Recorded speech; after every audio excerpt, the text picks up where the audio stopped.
ముందుగా 5 సార్లు ఓంకారనాదం.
మాట్లాడినప్పుడు పరమాత్మ స్వరూపమైన మనకి నమస్తే అవుతుంది. మనం విష్ణు సహస్రనామాల గురించి వాటి వివరణ ఒక్కొక్క నామానికి తీసుకొని, ఒక్కొక్క నామానికి వివరణ మనం చదువుతున్నాం. దాంట్లో దాదాపు ఒక 20 నామాల వరకు మనం చదువుకున్నట్టు కూర్చున్నాం. అవేంటనేటువంటిది ఒక్కసారి మనం చూద్దాం. వివరణ కాదు, నామాలు ఏంటి అనేటువంటివి చూద్దాం. విష్ణువు, విశ్వం, విష్ణు వసత్కారో భూత భవ్య భవత్ప్రభువు భూతకృద్భవ భూతకృద్భాత హృద్భూతోద్భవో భూతకృద్ భావ భూతాత్మ భూతాత్మ భూతభావన అనేటువంటి 9 నామాలు కూడా మొదటి శ్లోకంలో వస్తాయి. ఆ తర్వాత రెండో శ్లోకం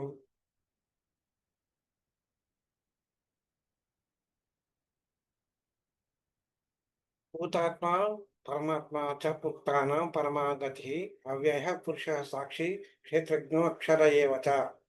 భూతాత్మ పరమాత్మ భుక్తానాం పరమాగతి అవ్యయ పురుష సాక్షి క్షేత్రజ్ఞ అక్షర అనేటువంటి నామాలు రెండో శ్లోకంలో వస్తాయన్నమాట. ఇక్కడికి 17 నామాలు అవుతాయన్నమాట. అంటే ఈ రెండో శ్లోకంలో 8 నామాలు ఉన్నాయి. అలాగే మనం మూడో శ్లోకం తీసుకుంటే యోగో యోగ విధాం నేత ప్రధాన పురుషేశ్వర నారసింహ వపుః కే శ్రీమాన్ కేశవ పురుషోత్తమ అనేటువంటి శ్లోకం మూడోది అనమాట. దీంట్లో యోగ యోగ విధాం నేత ప్రధాన పురుషేశ్వర నారసింహ వపుః శ్రీమాన్ కేశవ పురుషోత్తమ అనేటువంటి నామాలు దీంట్లో ఉన్నాయన్నమాట. అంటే దీంతో 24 నామాలు అవుతాయి అన్నమాట.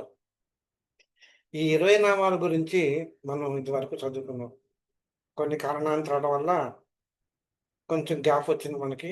ఈ వారం నుంచి నిరాఘాటంగా ఈ కిందటి వారంలో మనం దసరా శరన్నవరాత్రులు కనుక అమ్మవారిని గురించి కొంచెం ఇచ్చామట్టి మాట్లాడుకున్నాం. ఇప్పటి నుంచి ఇక మనం ఈ ఈ విష్ణు సహస్రనామాల గురించి మళ్ళీ 4వ శ్లోకం అనమాట. సర్వః సర్వః శివః స్థాణు భూతాదిః నిధి రవ్యయః సంభవః భావనః భర్త ప్రభవః ప్రభుః ఈశ్వరః అనేటువంటిది ఈ నామాలన్నీ కూడా మనకి 4వ శ్లోకంలో ఉన్నాయన్నమాట.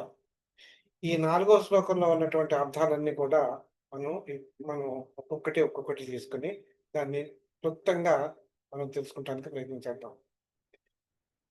నేను ఈ ఒక్కొక్క నామాన్ని ఎందుకు వివరిస్తున్నానంటే, మనం వా లలితా సహస్రనామాలు కానీ, లేకపోతే విష్ణు సహస్రనామాలు కానీ ఇప్పుడు ప్రతి వాళ్ళు చదువుతున్నారు. చదవటం చదువుతున్నాం గానీ, దాంట్లో ఉన్నటువంటి అర్థాన్ని మనం ఒక పని చేస్తున్నాం అనుకోండి. ఒక పని చేస్తున్నప్పుడు మనం ఎందుకు చేస్తున్నాము అనేటువంటిది ఒక గమ్యం అనేటువంటిది ఉండాలి. ఆ గమ్యం అది ఎందుకు చేస్తున్నామో తెలిస్తే దాని యొక్క దిశానిర్దేశం వేరుగా ఉంటుంది.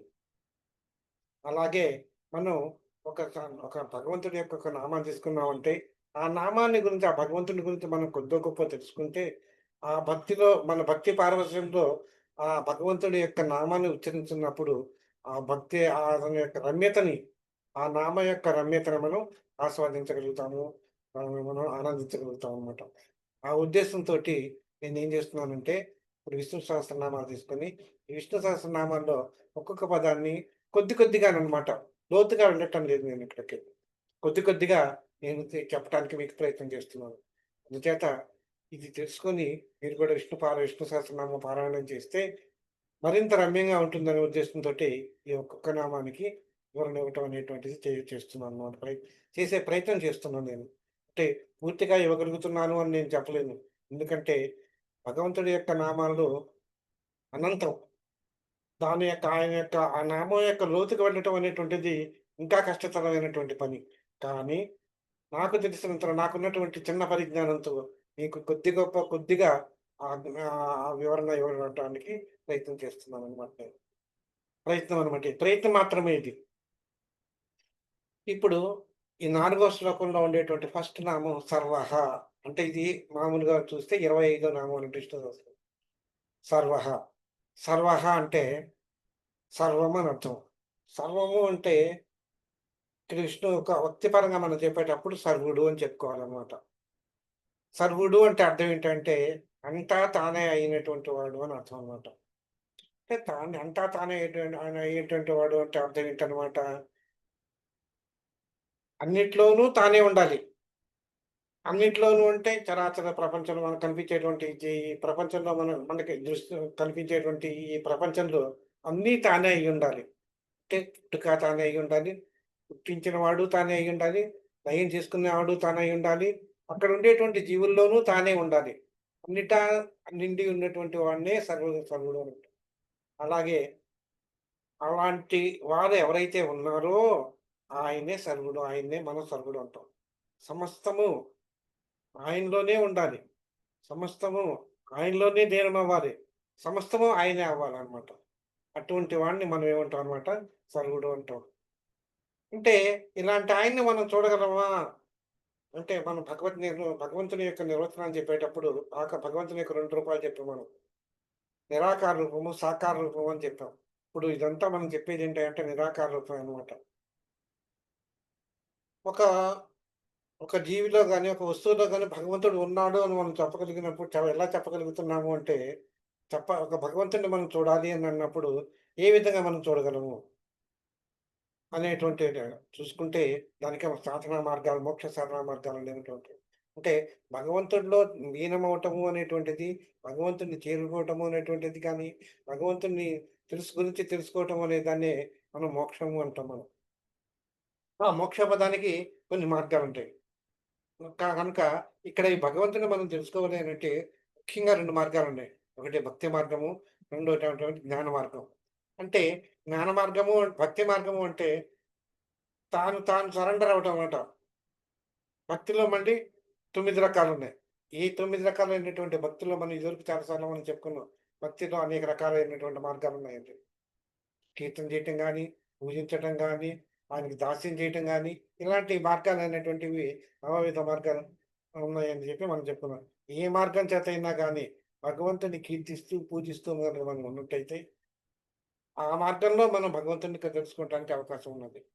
అలాంటి వాళ్ళు రాధ, సతీ సక్కుబాయి, అన్నమాచార్యులు వీళ్ళందరూ కూడా భగవత్ తత్వాన్ని తెలుసుకున్నటువంటి వాళ్ళే వీళ్ళందరూ కూడా.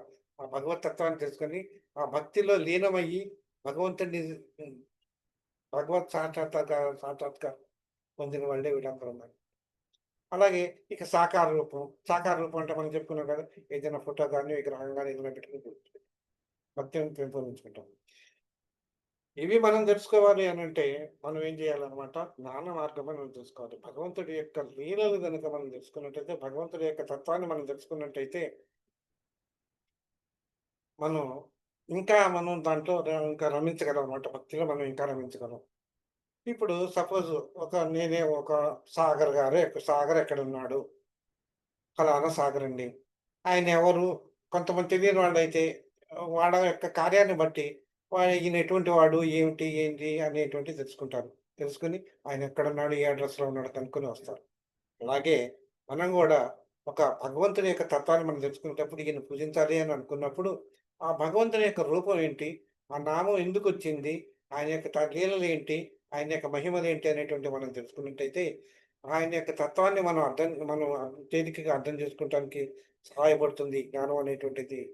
ఆ జ్ఞానాన్ని బట్టి మనం ఏం చేస్తామనమాట ఆ భగవంతుడిని మనం ఎక్కువగా లీనమై ఆయన యొక్క భక్తి తత్వంలో లీనమవ్వడానికి ఎక్కువగా మనకు ఉపయోగపడుతుందన్నమాట ఈ జ్ఞానం. కనుక మనం ఈ జ్ఞానమే మనకి మోక్ష సాధనకి ఉపయోగపడుతుందన్నమాట. కనుక మనం ఎప్పుడూ కూడా ఒకటి గుర్తుపెట్టుకోవాలి. జ్ఞానము అనేటువంటి దాన్ని మనం సంపాదించుకోవాలి. జ్ఞానంలో మళ్ళీ 2 రకాలిక్కడ. భక్తి జ్ఞానం ఒకటి, ఇహపర స అంటే ప్రాపంచిక విషయాల గురించిన జ్ఞానం. ఇదేమో మోక్ష సాధనకు ఉపయోగపడుతుంది. ఈ విషయ సాధన ప్రాపంచిక విషయ జ్ఞానం అటువంటిది లోకంలో మనం బతకటానికి ఉపయోగపడుతుందనమాట అది. కనుక ఇప్పుడు మనం చదువుకునేదంతా భగవత్ భక్తి తత్పరత గురించి చదువుకుంటున్నాం గనక మనం ఆ అర్థం తీసుకుందాం.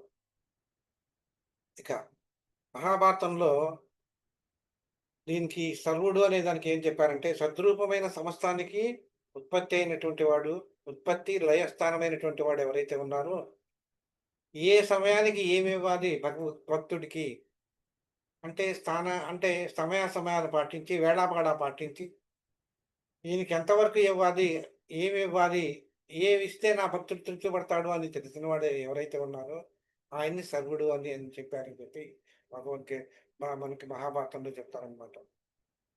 ఆ తర్వాత భగవద్గీతలో శ్రీకృష్ణ పరమాత్ముడు ఏం చెప్తాడంటే, సర్వము నేనే. నన్ను ఆశ్రయించిన వాళ్ళ యొక్క పాపాలను నేను హరిస్తాను. ప్రళయకాలంలో కూడా సర్వాన్ని హరింపజేసి, నేనే నాలోనే లయం చేసుకుంటాను అని చెప్పి శ్రీకృష్ణ పరమాత్మ చెప్తాడు. కనుక దాన్ని బట్టి మనకేమర్థమవుతుందన్నమాట, ఆయనే సర్వుడు అనేటువంటి మాట అర్థమవుతుంది. ఈ విధంగా సర్వుడు అనేటువంటి పదం అన్నీ తానే అయ్యి, అన్నీ తానే అయ్యి, అన్నీ తానే అయ్యి, తానే అన్నీ అయ్యి ఎవరైతే మనల్ని కాపాడుతూ ఉంటారో అతనే సర్వుడు అని మనం చెప్పుకోవచ్చనమాట. ఇక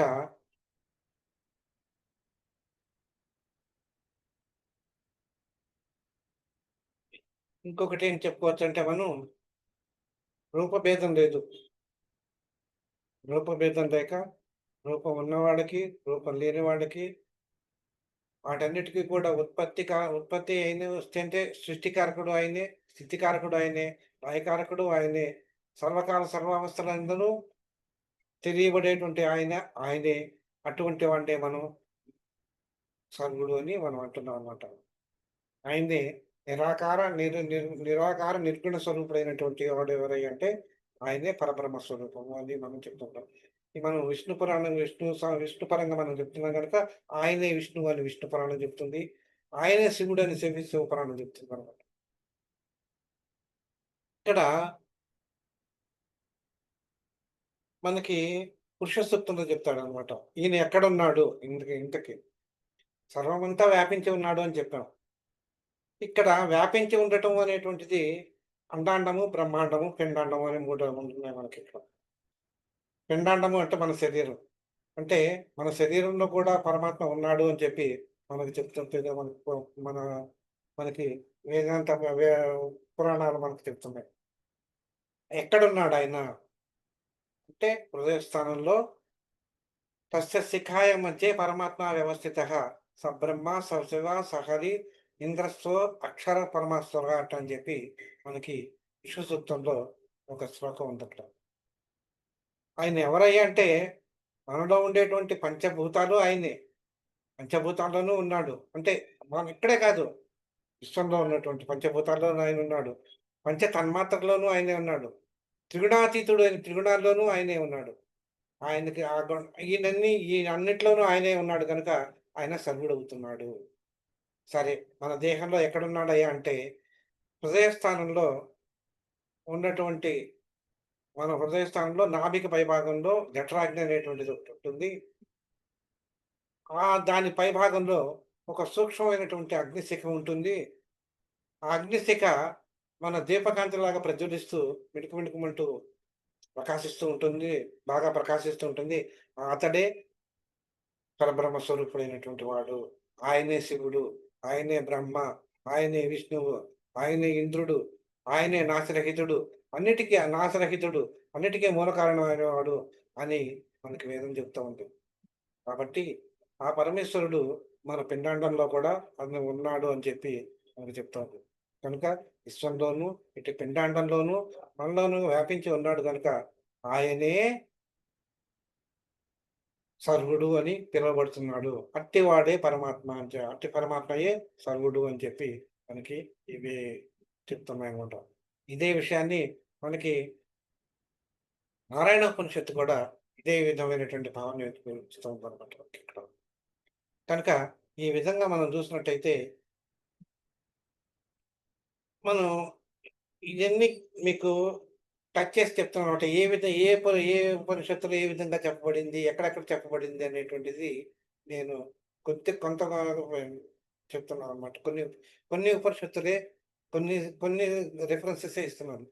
మిగతా విషయాల్లో గూడా మిగతా తేజోబిందు ఉపనిషత్తు అని గాని, లేకపోతే ఇంకా ఈశాన్యోపనిషత్తు అని గాని, వీటిల్లో గూడా బ్రహ్మాండ పురాణాల్లో గాని, వీటన్నిటిలో గూడా ఈ నారాయణ స్వరూపాన్ని, ఈ నారాయణ స్వరూపం అంటే వ్యాపించి ఉన్నటువంటి స్వరూపాన్ని, విష్ణు స్వరూపాన్ని, పరమాత్మ వ్యాప్తమై ఉన్నటువంటి స్వరూపాన్ని దాంట్లో గూడా మిగతా వాటిలో గూడా వివరించి చెప్పబడి ఉన్నది అని చెప్పి మనకు తెలుస్తా ఉందనమాట.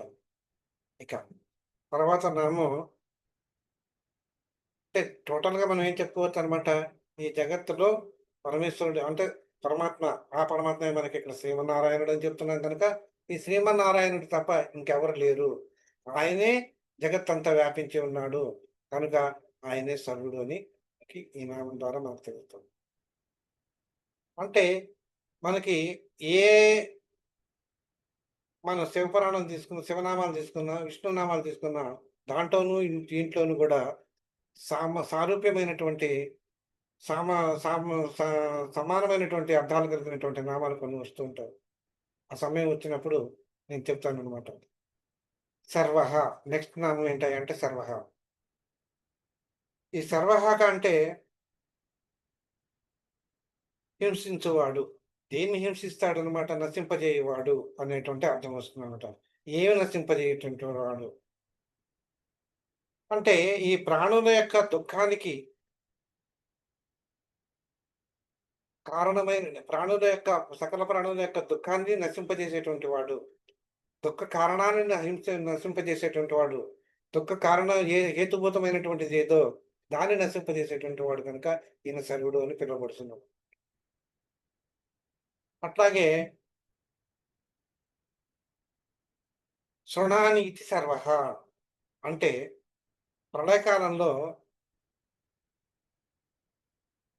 అనేక రకాలైనటువంటి అక్కడ ఉండేటువంటి ప్రళయకాలంలో ఉన్నటువంటి భూతాన్ని హింసించేటువంటి వాడు, అంటే సంహరించేటువంటి వాడు శివుడు అని చెప్పి చెప్పబడుతున్నాడు. మనకి పురాణాల్లో మనకు తెలుస్తుంది. అట్టాగే ఆ సంహార సమయాల్లో సకల ప్రాణులనే అక్కడ ఉండేటువంటి ఏదైతే ఉన్నదో అక్కడ ప్రాణుల్ని సంహరించి వాటి సంహరించేవాడు ఎవరైతే ఉన్నారో ఆయన శివుడు అని పిలువబడుతున్నాడు అనమాట. ఆయనే శివుడు అని చెప్తున్నాం. ఆయనే పరమేశ్వరుడే ఆ శివుడు అని చెప్తున్నాం.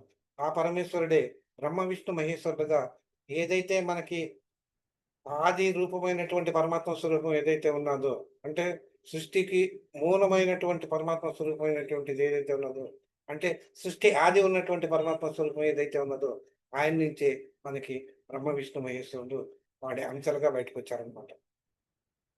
ఆ అంచెల నుంచి వాళ్ళకి ఒక్కొక్కడికి ఒక్కొక్క పోర్ట్‌ఫోలియో ఇచ్చారండి. దాంట్లో ఏంటంటే బ్రహ్మకేమో సృష్టి కార్యాన్ని, విష్ణువుకేమో స్థితి కార్యాన్ని, లేదంటే పాలించేటువంటి కార్యాన్ని వీళ్ళందరినీ సంరక్షించే కార్యక్రమాన్ని, రుద్రునికేమో లయ కార్యాన్ని ఇచ్చారన్నమాట. ఇక్కడ ఇలాంటి కార్యాలు మనకి అంటే ఒక ఆఫీస్ ఉందనుకోండి.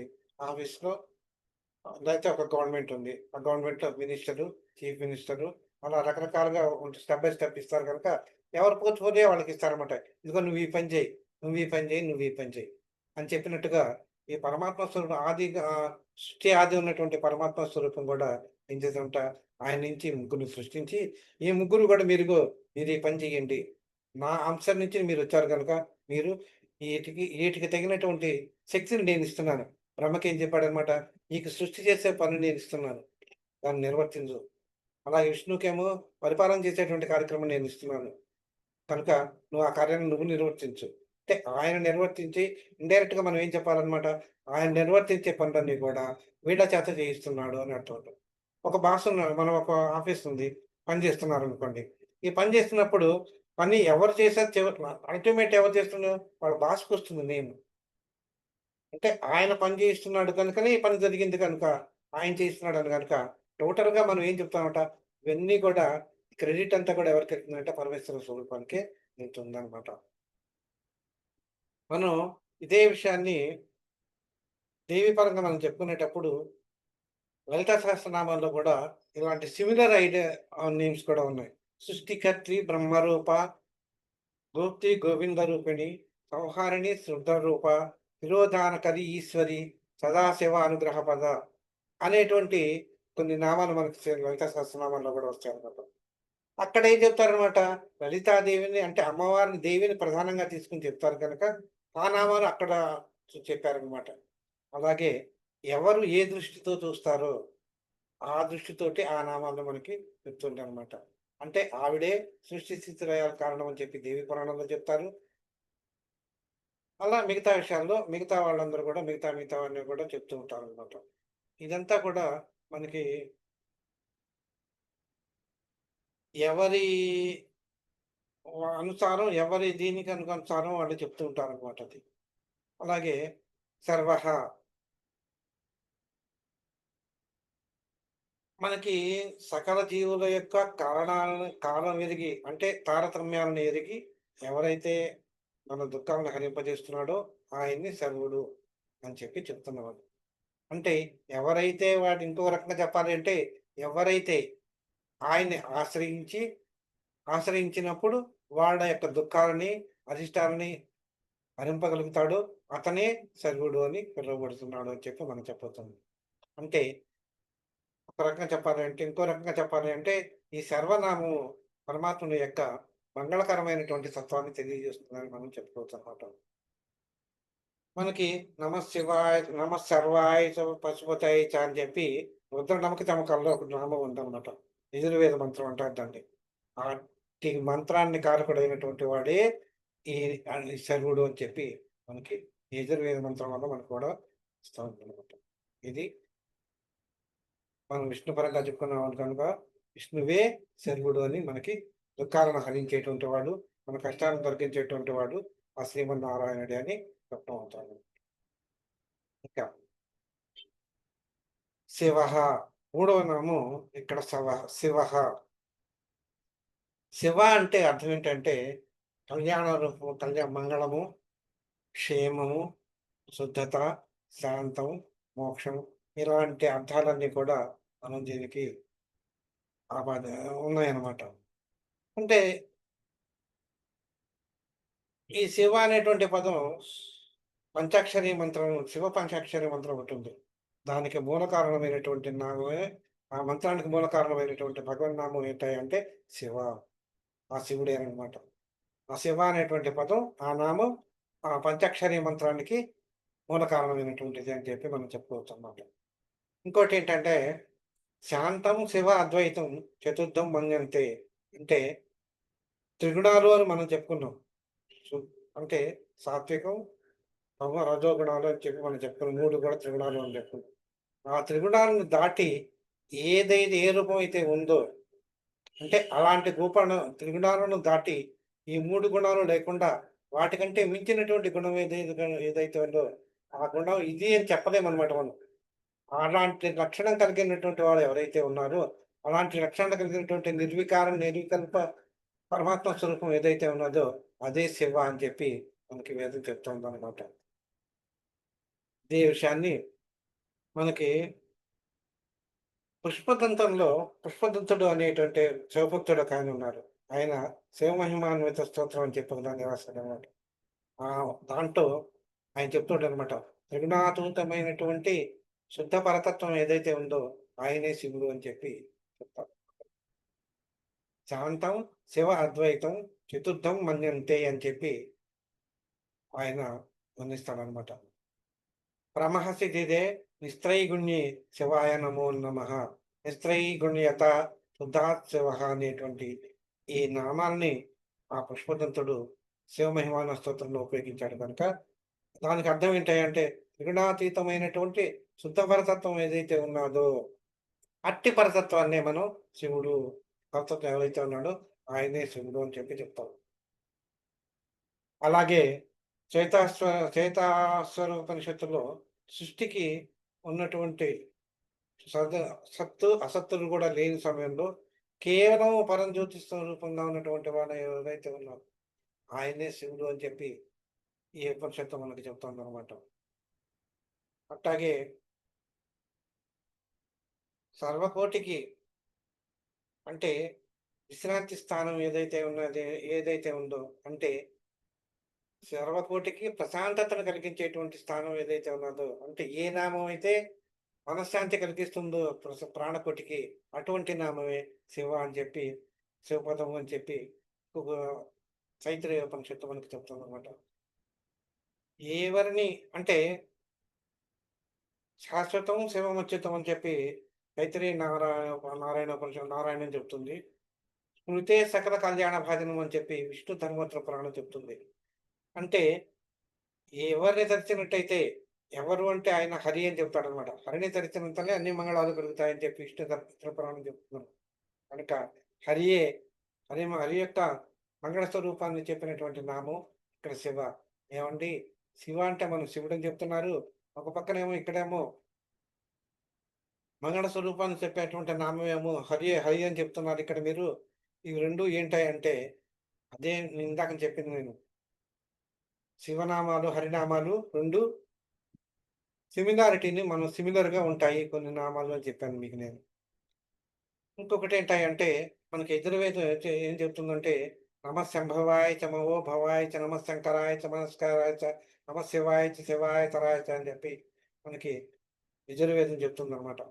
అట్లాగే సర్వజగానికి శుభాన్ని కోరేటువంటి నామం ఏదైతే ఉన్నదో అదే రుద్రదేవుని నామం శివ అని చెప్పి శ్రీకృష్ణ పరమాత్ముడు శివనామ నిరుక్తంలో అనేటువంటి దాన్ని దీంట్లో విష్ణు సహస్రనామం తర్వాత మహాభారతంలో అనుశాసక పర్వంలో శ్రీకృష్ణ పరమాత్ముడు చెప్తాడనమాట.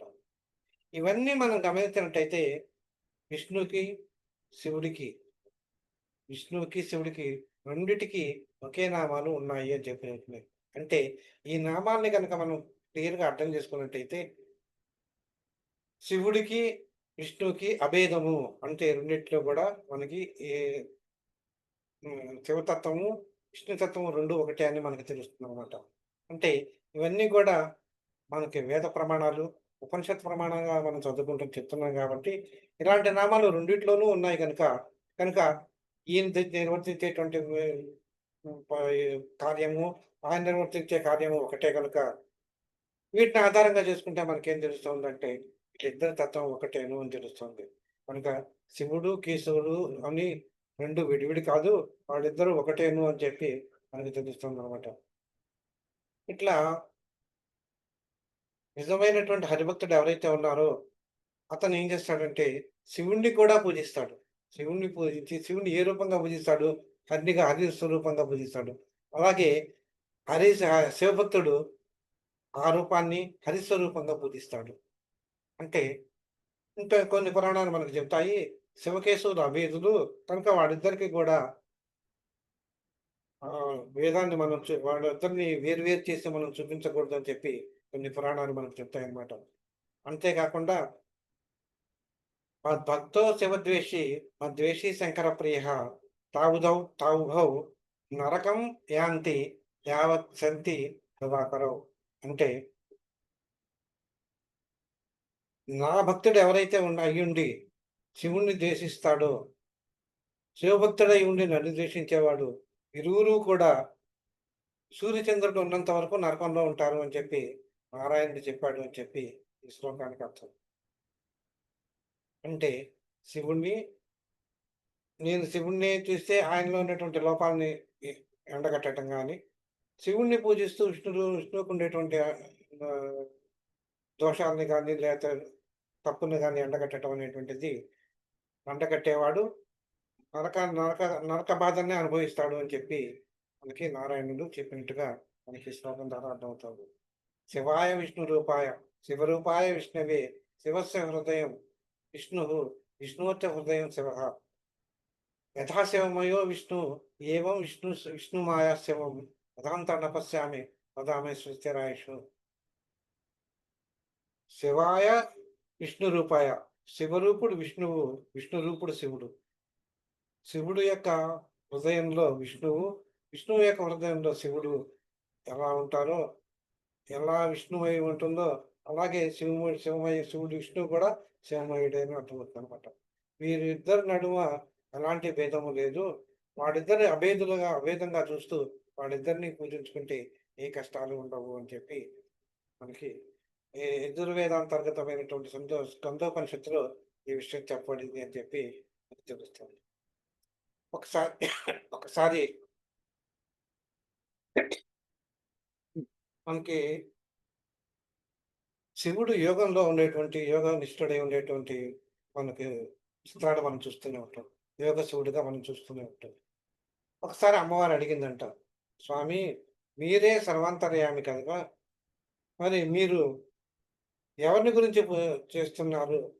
ఎవరి కోసం మీరు ధ్యానం చేస్తున్నారు అని అడిగితే ఆయన విష్ణువు పేరు చెప్పాడట.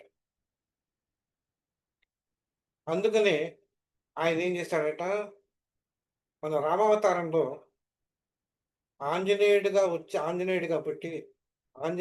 పుట్టి రావణ సంహారంలో రాముల వారికి సహాయం చేశాడు అని చెప్పి మనకి పురాణాలు మనకు చెప్తున్నాయన్నమాట. కనుక ఒకరికి అభేదులు అనమాట వాళ్ళిద్దరు. ఇద్దరు ఒకటే. వాళ్ళిద్దరు కలిసే మనకి సకల శుభాలను మానవ కోటికి కలిగిస్తారు అని చెప్పి మనం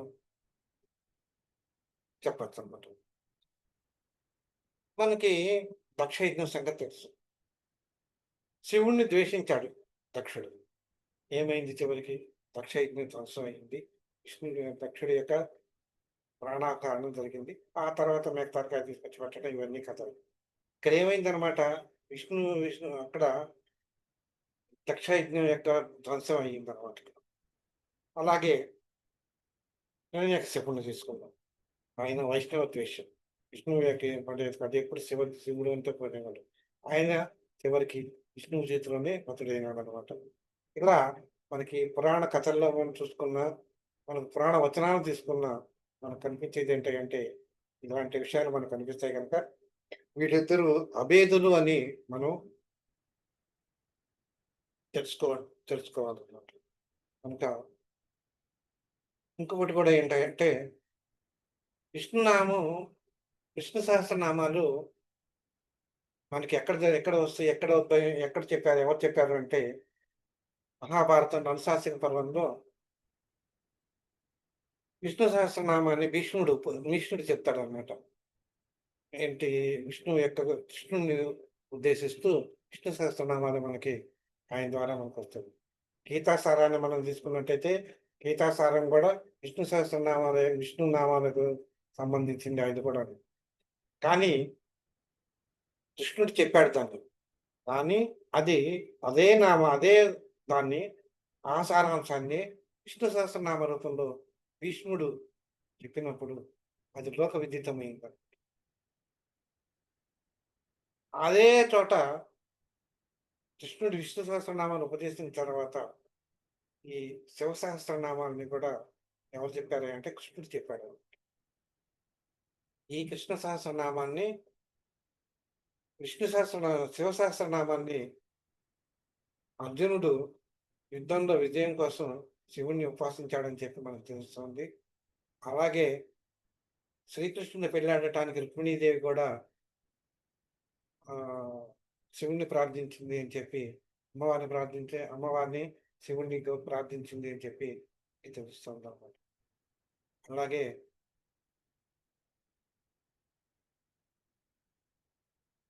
ఇంకొకటి ఏంటంటే విష్ణు పురాణంలో విష్ణువుతో అన్న మాటలు ఏంటంటే విశ్వరూప నీవు, నేను జగత్తుకు ఏక కారణమే అయ్యుండి, జగత్తు నిర్వహణ కోసం మనం భిన్న రూపాల్లో ఉండి 2 రూపాలతో మనం ఉన్నాము. అలాగే విష్ణువేమన్నాడంటే, నేను ఇవ్వబడిన అభయం నాచే ఇవ్వబడినట్లే నిన్ను నాకంటే భిన్నంగా నీవు అని భావింపదగదు. నేను దేవాసుర మనుష్యాది సమితమైన ఈ జగత్తును నీ స్వరూపమే. అవిద్యామోహితులు భిన్న భిన్నంగా భావించబడతారు అని చెప్పి శ్రీకృష్ణుడు విష్ణువు శివునితో చెప్పినట్టు మనకి తెలుస్తుందన్నమాట. అంటే పరమాత్ముడే వాడే స్వయంగా ఏం చెప్పారనమాట. నేను నువ్వు భేదం కాదు అని చెప్పి శివుడు విష్ణువుతో చెప్పినట్టుగాను, విష్ణువు శివుడితో చెప్పినట్టుగాను మనకి ఈ పురాణ వచనాల్లో మనకి అక్కడక్కడ తెలుస్తూ ఉంటుందన్నమాట. కనుక ఏ విధంగా చూసుకున్నా కూడా మనకి వీరిద్దరూ అభేదులు అని చెప్పింది. ఇంకా కొన్ని నామాలు ఏంటంటే వేదమంతా ఒకే పరమాత్మ తత్వాన్ని సూచించేటువంటి నామాలు కొన్ని చెప్తాను మీకు.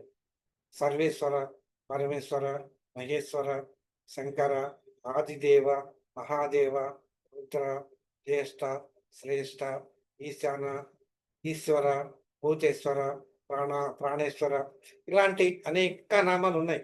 దాదాపు ఒక 54 నామాలో ఏమో ఉన్నాయి. ఈ రెండిట్లోనూ వస్తాయన్నమాట. ఇలా వివిధ నామాలతోటి ఈ 2 నామాలు ఒక నామమే ఇద్దరికీ సంబంధించిందయితే అయినా కానీ ఉండటం వల్ల వాళ్ళిద్దరికి అభేదులు అని మనకి తెలుస్తా ఉందన్నమాట. మనం పోతనామాచ్యుల వారి భాగవతం మనం తీసుకున్నట్టయితే దానికి ఒక పద్యం ఉందన్నమాట. చేతులారంగా శివుని పూజింపదేని, నోరు నవ్వంగా హరికీర్తి నుడివడేని, దైవ సత్యంబులోనగా తలపడేని, కలుగనేటికి తనులు కడుపు చేటు అని చెప్పి మనకి పోతన గారు చెప్తారన్నమాట. దీంట్లో కూడా శివుని, హరికీర్తనాన్ని వీళ్ళిద్దరికి అభేదులు అని ఎవరినైనా మనం పూజించొచ్చు, ఎవరినైనా కీర్తించొచ్చు అని చెప్పి అని మనకి ఈ పద్యం ద్వారా మనకు తెలుస్తుందన్నమాట. ఈ విధంగా మనం అనేక రకాలైనటువంటి మనకు అనేక రకాలైనటువంటి ఉదాహరణలు మనం చెప్పవచ్చు. కానీ దీంట్లో మనం కొన్ని ఉదాహరణలే తీసుకొని, వాటిలో ఉన్నటువంటి తత్వాన్ని మనం గ్రహించి మనం పూజించాలి తప్ప, వాటిని విమర్శన దృష్టితోటి చూసి ఒకళ్ళ కంటే ఒకళ్ళు అధికులు అని గాని, లేకపోతే ఒకళ్ళ కంటే ఒకళ్ళు తక్కువ చేసి మాట్లాడతాం గానీ, ఇలాంటివి మనం చెయ్యరాదు అని చెప్పి మనకి ఈ నామం వల్ల మనకు తెలుస్తుందనమాట. కనుక ఇద్దరు కూడా అభేదులు కనుక వాళ్ళిద్దరిని ఒకే నామంతోటి మనం పూజ చేసినందువల్ల కూడా మనకి పూజ చేయటం అనేటువంటిది సర్వదా శ్రేయస్కరం అని చెప్పి మనకి ఈ నామం వల్ల మనకు తెలుస్తుంది. తర్వాత నామం స్థాణువు.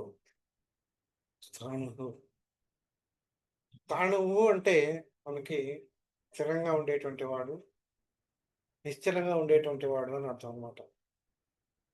అంటే స్థిరంగా ఉండేటువంటి వాడు ఏంటి స్థిరంగా ఉండేటువంటి వాడు? చలించినటువంటి వాడు. దేనికి చెలించడు? దేనికి స్థిరంగా ఉంటాడు? అంటే జగత్తులో అనేక రకాలైనటువంటి మార్పులు జరుగుతూ ఉంటాయి. ఏవి చూసుకున్నా గానీ, త్రిగుణాలు చూసుకున్నా గానీ, గుణాలు చూసుకున్నా గానీ, వాతావరణం పంచభూతాలను చూసుకున్నా గానీ, ఇవన్నీ కూడా ఏవి స్థిరంగా ఉండేవి కావు. వాటిల్లో మార్పు కలుగుతూ ఉంటాయి. అవన్నీ కూడా క్షరమైనటువంటివి కాదు. ఈ క్షరమైన వాటిల్లో అక్షరంగా తాను ఉంటూ, అక్షరమైనటువంటి వాడే ఈ కదలక వాటన్నిటిని కూడా ఒక స్థిరమైనటువంటి మార్గంలో నడిపించేటువంటి వాడే ఈ పరబ్రహ్మ స్వరూపుడు. ఆ పరబ్రహ్మ స్వరూపుడే మనకి ఈ విష్ణువు అని చెప్పి విష్ణు పరంగా మనం చెప్తున్నాం కనుక విష్ణువు అని చెప్పి చెప్తున్నారన్నమాట. కనుక ఆయన్నే స్థానువు అంటారు. ఇప్పుడు ఒక బండి ఉంది. ఒక సైకిలో లేకపోతే మనం బండి తీసుకున్నాం ఉదాహరణకు. ఒక బండికి 2 చక్రాలు మనకి చక్రాలుంటాయి. 2 చక్రాలు, 3 చక్రాలు ఉంటాయి. 2 చక్రాలు మనం తీసుకున్నాం. రెండేట్ల బండి ఉంది. దాంట్లో ఒక ఇరుసుంటుంది. మధ్యలో ఒక రాడ్ ఉంటుంది. ఆ రాడ్‌కి ఇటు పక్కన ఒక చక్రం, అటు పక్కన ఒక చక్రం ఉంటుందన్నమాట. ఇదంతా గూడా 2 చక్రాలు గూడా మనం జగత్తు అని అనుకున్నట్టయితే, ఇదొక ప్రపంచం, అదొక ప్రపంచం అనుకున్నట్టయితే, ఈ మధ్యలో ఉండేటువంటి ఇరుసు అనేటువంటిది దాన్ని ఆ రాడ్‌ని ఇరుసు అంటాం మనం. ఈ 2 చక్రాలు దేన్ని ఆధారంగా చేసుకొని తిరుగుతున్నాయి? ఆ రాడ్‌ని ఆధారంగా చేసుకొని తిరుగుతున్నాయి. అంటే ఆ ఇరుసుని ఆధారంగా చేసుకున్నటువంటి తిరుగుతున్నాయన్నమాట. అంటే ప్రపంచం అనేటువంటిది మనం తీసుకున్నట్టయితే, ఈ ప్రపంచం అనేటువంటిది ఇప్పుడు కదిలేటువంటిది. స్థిరమైనటువంటిది కాదు. క్షరమైనటువంటిది. క్షరమైనటువంటిది పక్కన పెట్టినా, ఇప్పుడు కదిలేటువంటిది అది. ఆ కదిలేటువంటి కదిలేటువంటిది ఏదైతే ఉన్నాదో, ఆ కదిలేటువంటి ఈ ప్రపంచంలో, విశ్వంలో దేన్ని ఆధారంగా చేసుకొని కదులుతా ఉంది అంటే, ఆ ఇరుసుని ఆధారంగా చేసుకుంటాం. ఆ ఇరుసు ఎవరయ్యా అంటే పరమాత్మ స్వయం. అంటే కదలకుండా తను చేయవలసినటువంటి పనిని ఈ జగత్తునంతటిని కూడా నడిపించేటువంటి వాడు ఆ పరమాత్మ స్వరూపుడే అని అర్థం. అలాంటి పరమాత్మ స్వరూపుడు ఎవరైతే ఉన్నారో, ఆ పరమాత్మ అంటే తాను కదలకుండా అంటే తాను ఒక చోటే ఉండి, తాను నడిపించేటువంటి జగత్తునంతా కూడా సృష్టి కార్యాన్నంతా చేస్తున్నాడు గనుక, ఆయన్నే మనం స్థాణువు ఎవరైతే చేస్తున్నారో ఆయన్ని స్థాణువు అంటాం. అంటే నిశ్చలంగా ఇప్పుడు సపోజు ఒక ఆఫీసర్ ఉన్నాడు. పని జరగాలి. అంటే ఇయన్నీ ఎందుకు చెప్తున్నానంటే ఆఫీసులు ఇవన్నీ గూడా మన కంటికి కనిపించేవి గనుక ఈజీగా అర్థమవుతుందని చెప్పి. అక్కడ కూర్చొని ఇన్‌స్ట్రక్షన్ ఇస్తాడాయన. మిగతా కింద స్టాఫ్ అంతా ఏం చేస్తారు? వాళ్ళందరూ అటు ఇటు మూవ్ అవుతూ దానికి సంబంధించిన కార్యాన్ని ఆ కార్యాన్ని మనం పూర్తి చేస్తూ ఉంటారు. కనుక ఇక్కడ ఇరుసెవరు ఆఫీసు అనే చక్రానికి ఇరుసెవరనమాట. చక్రం కదలటానికి ఇరుసెవరవుతారు? ఆ ఆఫీసర్ అవుతాడనమాట.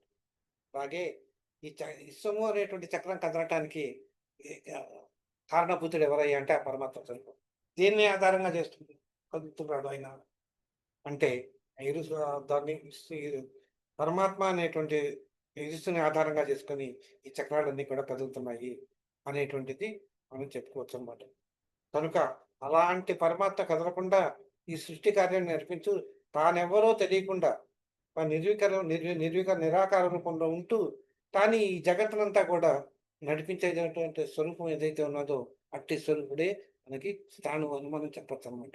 అట్టి స్థాణువునే మనం విష్ణువు అని చెప్తున్నాం. అట్టి విష్ణు స్వరూపుడినే మనం స్థాణువు అని చెప్తున్నాం. అంతే కాకుండా ఈ విష్ణువు సర్వత్రా వ్యాపించి ఉన్నాడు. మనలోనూ ఉన్నాడు. మన అని చెప్పి మనం ఎన్నో సార్లు మనం చెప్పుకున్నాం. అలాంటి విష్ణు స్వరూపుడు ఎవరైతే ఉన్నారో అటువంటి వాడిని స్థాణువు అని మనం చెప్పుకున్నాం. ఇంకొకటి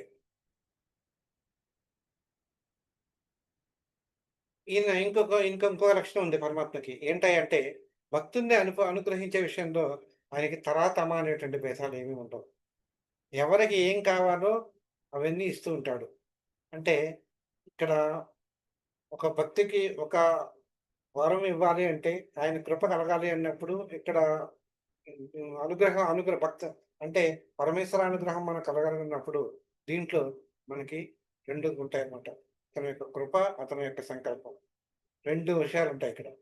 అతని యొక్క కృప ఎవరి మీద కలుగుతుంది? అతని యొక్క సంకల్పం ఏంటి అనేటువంటి దాని మీద ఆధారపడి ఉంటుంది. అతని అనుగ్రహం ఆధారపడి ఉంటుంది. అటువంటి అనుగ్రహం ఏదైతే ఉన్నాదో, అటువంటి సంకల్పం ఏదైతే ఉన్నాదో కలిగి ఉన్నటువంటి అంటే తన అనేటువంటి భేదం లేకుండా తనను ఆశ్రయించినటువంటి భక్తులకి కృపతో స్థిరమైనటువంటి సంకల్పంతో అంటే ఇది ఇవ్వాలి వాడికి ఆ భక్తుడికి నన్ను ఆశ్రయించినాడు కనుక అతని భక్తుని రక్షించాలి అనేటువంటి స్థిరమైనటువంటి ఆలోచన కలిగినటువంటి వాడు ఎవరైతే ఉన్నారో ఆయన స్థాణువు అని పిలవచ్చు.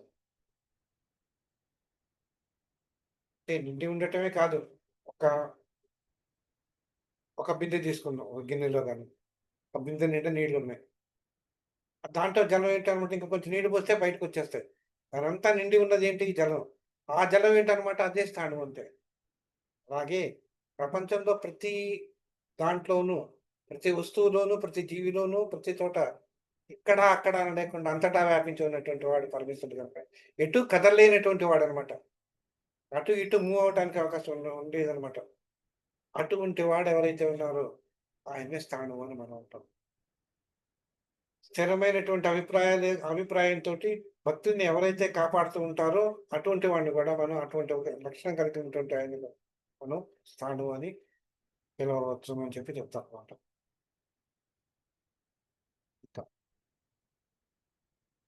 అంతేకాదు ఒక చెట్టు ఉంది. ఆ చెట్టుకేముంటాయి? కొమ్మలుంటాయి.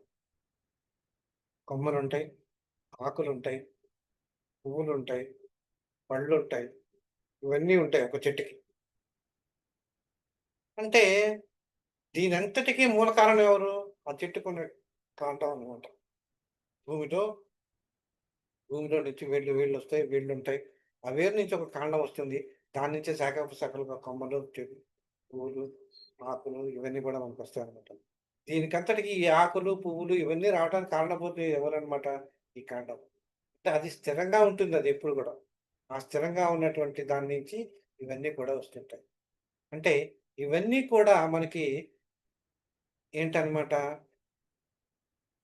క్షారమైనటువంటివి. కాలం వచ్చిందనుకో అంటే రకరకాల కాలంలో ఆకులు రాలే కాలం వచ్చిందంటే ఆకులన్నీ రాలిపోతాయి. వేసవికాలం వచ్చిందంటే పువ్వులు సరిగ్గా రావు. అట్లాగే ఏ సీజన్‌లో కొన్ని సీజన్‌లోనే మనకి ఆ పువ్వులు, ఆకులు దాని ఆకు మనకి కాయలు గాని మనకు కనిపిస్తాయి. అన్ని కాలాల్లోనూ కనిపిస్తాయి. కానీ కాండం మాత్రం అన్ని కాలాల్లోనూ మనకి ఉంటూనే ఉంటుంది. స్థిరంగా, నిశ్చలంగా మనకి ఉంటుంది. అటువంటి వాటికి ఎవరైతే ఉన్నారో నిశ్చలంగా ఉండి ఎవరైతే ఉంటారో స్తబ్దతగా ఉండి ఎవరైతే ఉంటారో ఆయనే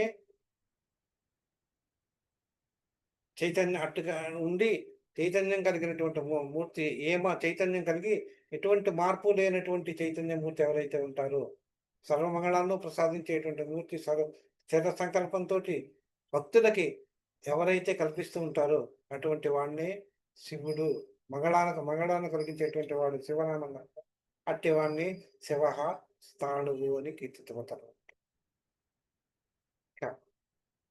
చెల్లించటం స్థిరమైనటువంటి వాడు. అంటే దానికి ఇంకొక అర్థం ఏం చెప్పంటే చలించినటువంటి వాడు. చలనము అంటే ఒక చోట నుంచి ఒక చోటకి మూవ్ అవ్వటం అనమాట. అంటే అటు ఇటు కదలటం. ఎవరైతే సర్వవ్యాపి మైనటువంటి వాడు పరమాత్మ తానున్నటువంటి స్థలం పలానా చోట ఉన్నాను, పలానా స్థలమైనటువంటి చోట లేను అని చెప్పడానికి ఆస్కారం లేదు. సర్వత్రా ఉన్నటువంటి వాడు. ఎక్కడ వెతికితే అక్కడ ఉంటాడనమాట. ఏ వస్తువులో వెతికితే ఆ వస్తువులోనే పరమాత్మ ఉన్నాడు. కనుక అన్నిటిని ఎక్కడ కావాలంటే ఏ రూపంలో కావాలంటే ఆ రూపంలో మనకి సాక్షాత్కరించగలిగినటువంటి వాడు ఎవరైతే ఉంటారో ఆయన్ని స్థాణువు అని మనం అనవచ్చనమాట. ఇంకొకటి, ఇంకోటేంటంటే స్థాణువు అంటే కామక్రోధ లోభ మద మత్సర్యాలు అనేటువంటివి మనకు లక్షణాలుంటాయి ప్రతి మనిషికి అని చెప్పి మనం చెప్పుకున్నాం. అలాంటి వాడు ఎవరైతే ఉన్నారో ఆ గుణాలు ఏవైతే లేనివాడు ఎవరైతే ఉన్నారో, లేని ఆత్మ ఎవరైతే ఉన్నారో ఆయనే పరమాత్మ. ఆయన ఆ వికారాలనేటువంటివి లేని స్థితినే మనం నిస్సంగ స్థితి అని మనం అంటాం అన్నమాట. ఆ నిస్సంగ స్థితిలో ఉన్నటువంటి నిర్వికార పరమాత్మ స్వరూపం ఏదైతే ఉన్నదో, ఆ పరమాత్మ స్వరూపాన్ని మనం స్థానం అని మనం అంటాం.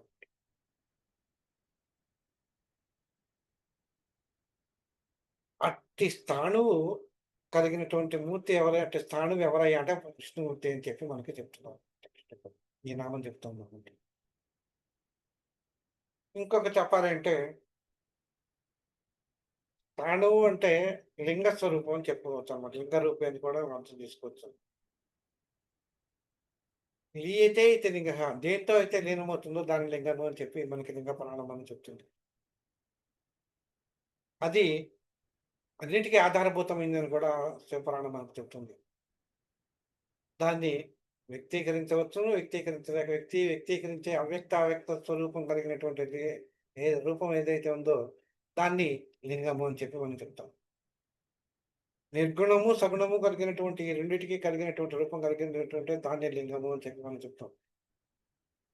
అట్టి స్వరూపాన్ని కలిగినటువంటిది అఖండ జ్యోతి స్వరూపం ఏదైతే ఉన్నదో దాన్నే మనం స్థాణువు అని మనం అనొచ్చు. నారాయణ పరో జ్యోతిరాత్మ నారాయణ పరహ అనేటువంటి నామంతోటి ఇక్కడ అట్టి అఖండ జ్యోతి స్వరూపమే నారాయణుడు అని చెప్పి చెప్తున్నాం అనమాట. అంటే నిర్గుణతత్వం కలిగినటువంటి నిర్గుణతత్వం సగుణ రూపమైనటువంటి జగత్తుగా పరిగణించడానికి కానీ అంతున్న అంతకు ముందు ఉన్నటువంటి సగుణ గుణం కలిగినటువంటి ఈ తత్వం నిర్గుణ రూపం కలగడానికి కానీ ఉన్నటువంటి తత్వం ఏదైతే ఉందో ఈ రెండిటికి కారణభూతమైనటువంటి తత్వం ఏందో దాన్ని స్థాణువు అని అనొచ్చు అని చెప్పి తెలుస్తున్నా ఉంటాం. అంటే ఈ సుస్థిరంగా ఉండేటువంటి ఈ తత్వం ఏదైతే ఉందో అదే సకల జనాత్కి ముందు ఉన్నటువంటి తత్వము అనేటువంటిది మనకు తెలుస్తుంది. ఆ జగత్తును కలిగించింది కూడా ఆ తత్వమే కనుక ఆయన స్థాణువు అయినాడు. అంటే పరమాత్మ స్వరూపం ప్రళయకాలంలో ఉన్నాడు కానీ ప్రళయకాలానికి ముందు ఉన్నాడు అని చెప్పుకున్నాం మనం, తర్వాత ఉన్నాడని చెప్పుకున్నాం. ప్రణయానికి ముందు ఆయన ఎవరో మనకు తెలియదు. దాన్ని కదలలేని స్థితి, చెలించలేని స్థితి, మనం వ్యక్తం చేయలేనటువంటి స్థితి. ఆ స్థితిలో ఉన్నటువంటి ఆయన్ని మనం స్థాణువు అని మనం అనొచ్చు చెప్పి ఈ నామం ద్వారా మనకు తెలుస్తుంది. ఈ విధంగా మనం చదువుకున్నటువంటి ఈ స్థాణువు అనేటువంటి నామం ఇలాంటి వాడే విష్ణువు అని చెప్పి మనకి ఈ విష్ణు పురాణం మనకు చెప్తాము కనుక ఈ స్థాణువు అన్నటువంటి నామం సర్వత్రా వ్యాపించి ఉన్నటువంటి ఆయనకి చెందుతుంది కనుక అన్నిటా వ్యాపించి ఉన్నటువంటి ఆయనకి, సర్వత్రా వ్యాపించి ఉన్నటువంటి ఆయనకి, మనకి కోరిన కోరికలు నిష్కామకంగా మనకి ఇచ్చేటువంటి ఆయన కనుక ఆయనకి విష్ణువు కనుక ఆయన్ని స్థాణువు అనటం సమంజసమేను అని చెప్పి ఈ నామం మనకు చెప్తాము. ఈ విధంగా మనం చదువుకున్నటువంటి 4 నామాల్ని మనం ఇవాళ స్థాణువు ఈ 4 సర్వః, శర్వః, శివః, స్థాణువు అనేటువంటి ఈ నామాల్ని మనం చదువుకున్నాం. ఈ నామాల్ని యొక్క మిగతా నామాల యొక్క అర్థం మనం రేపు నెక్స్ట్ క్లాస్‌లో చదువుకోవడానికి ప్రయత్నం చేద్దాం. దీనితోటి 28 నామాలు పూర్తయినాయి అన్నమాట మనకి. 28 నామాలు మనం విష్ణు సహస్రనామంలో చదువుకున్నాం. తర్వాత 29వ నామం భూతాదిహి అనేటువంటి నామంతోటి నెక్స్ట్ వీక్ మనం చదువుకుందాం. సో మీరేదన్నా అడగాలంటే అడగవచ్చు.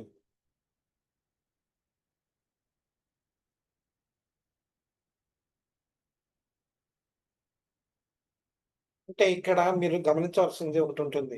ఏది చదువుకున్నా మనం అక్కడక్కడే తిరుగుతున్నట్టు ఉంటుందన్నమాట. స్వల్ప భేదం ఉంటుంది. ఒక్కొక్క నామానికి, ఇంకొక నామానికి అన్ని నామాలు ఆయనవే కనుక, అన్ని కార్యాలు సృష్టి, స్థితి, లయ కారకుడు ఆయనే కనుక, ఒక్కొక్క కార్యం చేసేటప్పుడు ఒక్కొక్క కొన్ని నామాలు చెప్తూ ఉంటారనమాట. దాంట్లో స్వల్ప భేదం ఉంటుంది. ఆ స్వల్ప భేదాన్ని మనం గ్రహించగలిగితే విష్ణునామ ఈ సహస్రనామ తత్వాన్ని మనం అందుకోగలిగిన వాళ్ళం అవుతాం అన్నమాట. ఇంకా లయకారకుడు ఆయనే అన్నప్పుడు, ఇక్కడ స్థాణువు అయినప్పుడు అక్కడ మనం గ్రహించవలసింది ఏంటంటే, ఆ స్థాణువులోనే లయం ఉన్నదని, ఆ స్థాణువులోనే సృష్టి కార్యం ఉందని చెప్పి, పోషణ కార్యం కూడా స్థాణువులోనే ఉన్నదని చెప్పి మనం గ్రహించగలిగితే విష్ణు తత్వాన్ని మనం అర్థం చేసుకోగలిగిన వాళ్ళం అవుతాం. స్వల్ప భేదం ఉంటుందన్నమాట. ఒక్కొక్క నామంలోనూ స్వల్ప భేదమే ఉంటుంది. అన్నీ చెప్పటం అంతా కూడా ఒకటే రకంగా ఉన్నట్టు అనిపించవచ్చు. కానీ దాంట్లో స్వల్పమైనటువంటి భేదం ఉంటుంది. ఆ భేదాన్ని సమంజసంగా మీకు తెలపడానికి ప్రయత్నం చేస్తున్నాను అనమాట. అందుకోసమే నేను ఉపనిషత్ సారాంశంలో ఉన్నటువంటి దాన్ని శ్లోకాల రూపంలో కాకుండా దాని యొక్క అర్థాన్ని మాత్రమే మీకు చెప్తున్నాను అనమాట. కనుక సాధ్యమైనంత వరకు వివరణ ఇవ్వడానికి మీకు ప్రయత్నం చేస్తాను. ఇంకేమన్నా మీరేమన్నా ఉంటే అడగాలంటే అడగచ్చు.